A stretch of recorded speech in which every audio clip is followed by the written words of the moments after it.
방한 형식과 기간 등에 대해서는 지금 단계에서 말씀드릴 수 있는 것은 없다. 청와대 관계자는 16일 도널드 트럼프 미국 대통령의 다음 달 방한과 관련해 이같이 말했다. 방한 사실에만 합의했을 뿐 아직 백악관과 정상회담의 의제는 물론 트럼프 대통령의 체류 일정 등을 조율하지 못했다는 의미다. 그럼에도 청와대가 방한 사실을 서둘러 밝힌 것은 북한 비핵화 협상에서의 한미 공조를 다시 한번 강조하면서 북한을 향해 빨리 남북 정상회담 제의에 응하라는 신호를 보내기 위해서다. 한미 정상은 지난달 워싱턴에 여 2달여 만에 다시 만나 비핵화 문제를 논의하게 된다. 4월 한미 정상회담에서 트럼프 대통령은 문 대통령에게 북한의 입장을 파악해 조속히 알려달라고 당부했다. 그러나 2달 사이 북핵 상황은 더 악화됐다. 워싱턴 방문을 마친 뒤 문재인 대통령은 4차 남북 정상회담을 공식 제안했지만 김정은 북한 국무위원장은 답변 대신 1년 5개월여 만에 미사일 도발이라는 강경책으로 응수했다. 청와대가 추진 중인 대북특별사절단 파견도 별다른 진척이 없는 상황이다. 오히려 김 위원장은 문 대통령의 중재 노력에 대해 오지랖이라고 비판했다. 이에 따라 남북 정상회담을 하고 트럼프 대통령과 다시 만나겠다는 청와대의 구상도 실현되기 어려워졌다는 분석이 나온다. 청와대 관계자는 트럼프 대통령의 방한까지 한 달 넘게 남아있기 때문에 어떻게든 북측과 물밑 조율은 이어갈 것이라고 말했다. 한국 정부의 인식과는 달리 트럼프 대통령은 이번 정상회담에서 각종 청구서를 꺼내들 가능성도 나온다. 트럼프 대통령은 최근 부자 나라를 지키는데 50억 달러가 드는데 그 나라는 5억 달러만 낸다며 한국 정부를 겨냥해 방위비 분담금에 대한 불만을 드러낸 바 있다. 한 외교 소식통은 한미 정상이 만나도 뚜렷한 비핵화 해결책이 나오기는 쉽지 않은 상황이라며 오히려 트럼프 대통령이 무기 구매, 국내 기업의 대미, 투자 확대 등 한미 현안을 논의하자고 할 수도 있다고 말했다. 반면 청와대는 트럼프 대통령의 두 번째 방안을 통해 한미 공조에는 이견이 없다는 점을 강조하고 대북 인도적 식량 지원 문제를 본격 추진하겠다는 계획이다. 한미 정상회담에서 식량 지원에 대한 트럼프 대통령의 지지를 재확인해 야당에도 트럼프 대통령도 지지했으니 인도적 식량 지원을 인정해달라는 신호를 보내겠다는 의도다. 청와대는 또 이날 오전 5시에 문자 메시지로 한미 정상회담 개최 사실을 공지했다.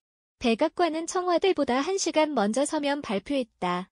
청와대가 사전 공지 없이 새벽에 한미 정상회담 등 중대 사안을 발표한 적은 처음이다. 이를 두고 전격적으로 백악관에서 방안을 확정한 것 아니냐는 관측도 나왔다. 트럼프 대통령의 방안을 성사시킨 청와대는 이제 체류 일정 조정에 주력하고 있다. 청와대는 2017년 11월 방안처럼 트럼프 대통령이 서울에서 하룻밤 머무르기를 희망하고 있다. 당일치기 일정으로 진행될 경우 트럼프 대통령의 방일과 비교될 수밖에 없기 때문이다. 트럼프 대통령은 25일부터 나흘 일정으로 일본을 국빈 방문한다. 또 지난번 방한 당시 불발됐던 트럼프 대통령의 비무장지대 DMZ 방문이 성사될지도 관심사다. 당시 기상 악화로 트럼프 대통령의 전용 헬기인 마린원이 뜨지 못해 DMZ 방문은 이뤄지지 못했다. 청와대는 도널드 트럼프 대통령의 4달 말 방한 이 교착 국면에 빠진 미, 북 협상 재개의 계기가 될 것으로 기대하고 있다. 트럼프 대통령 방안을 전후로 4차 남북 정상회담을 성사시켜 미, 북 정상회담으로 연결하려고 구상 중인 것으로 알려졌다. 문제는 최근 북한의 미사일 도발로 미국 정부와 조야 분위기가 강경하게 변하고 있다는 점이다. 또 한국을 향해 오지랖 넓은 중재자 행세 그만하고 민족 편에 서라며 비난을 이어가고 있는 북한이 대가 없이 호응할지도 미지수다. 문재인 대통령은 지난 4월 11일 워싱턴에서 열린 한미 정상회담에서 4차 남북 정상회담 추진 계획을 밝히며 트럼프 대통령의 방안을 요청한 바 있다. 그러나 트럼프 대통령은 방한 여부와 시기를 확답하지 않다가 한 달이 지나서야 답을 보냈다. 북한 역시 남북 정상회담 대신 단거리 미사일 도발로 엇나갔다. 트럼프 대통령의 정확한 방한 날짜를 이날 밝히지는 못했지만 청와대는 일단 안도하는 분위기다. 청와대 핵심 관계자는 방한 날짜는 추후 외교 경로를 통해 협의하기로 했다고 말했다. 외교가에서는 2017년 11월 국빈 방한 때 트럼프 대통령이 기상 악화로 방문하지 못했던 비무장지대 DMZ를 문 대통령과 함께 방문할 가능성이 크다고 보고 있다. 청와대 관계자는 기상 악화에도 트럼프 대통령이 여러 차례 DMZ 방문을 시도할 만큼 애착을 보였다고 말했다. 청와대는 트럼프 대통령 방한 전에 남북 정상회담 개최 여부와 일정을 결정할 수 있기를 바라고 있다. 문 대통령은 지난 9일 KBS 대담에서 지금부터는 북한에 적극적으로 회담을 제안하고 대화로 이끌 계획이라고 말했다. 그러나 대북, 식량 지원 외에 별다른 대북 카드가 없는 상태여서 북한이 남북 정상회담에 나설지는 불투명하다. 트럼프 대통령은 지난달 한미 정상회담에서 개성공단과 금강산 관광 재개에 대해 지금은 때가 아닌 것 같다며 부정적 입장을 밝혔다.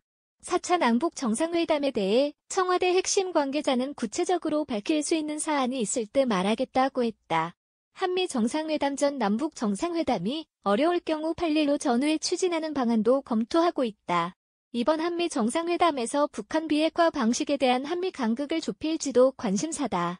지난달 한미 정상회담 때 트럼프 대통령은 북이 포괄적 비핵화에 합의하고 북한의 단계적 비핵화와 미국의 제재 완화를 동시에 하자는 한국 정부의 중재안 굿 이너프 딜을 사실상 거절했다.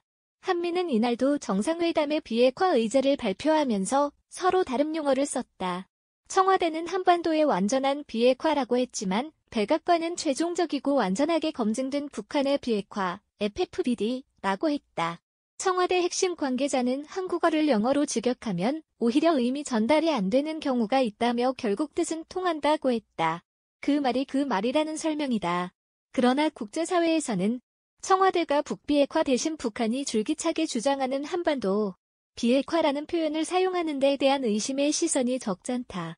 청와대 핵심 관계자는 그 어느 때보다도 한미 공조가 탄탄하게 유지되고 있다고 했다.